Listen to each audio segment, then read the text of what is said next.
அனைவருக்கும் வணக்கம். இன்று ஒரு சட்ட தகவல்.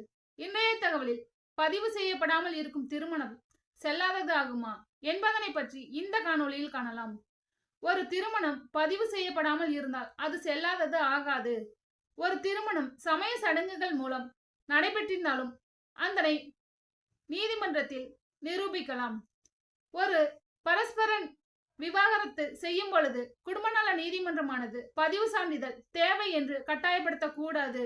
மேலும் சமய சடங்குகள் மூலம் ஒரு திருமணம் நடைபெற்றிருந்தாலும் அதனை வைத்து அந்த திருமணத்தை நிரூபிக்கலாம் என்றும் மாண்புமிகு அலகாபாத் உயர் நீதிமன்றம் இந்த வழக்கில் தீர்ப்பு சொல்லியுள்ளது.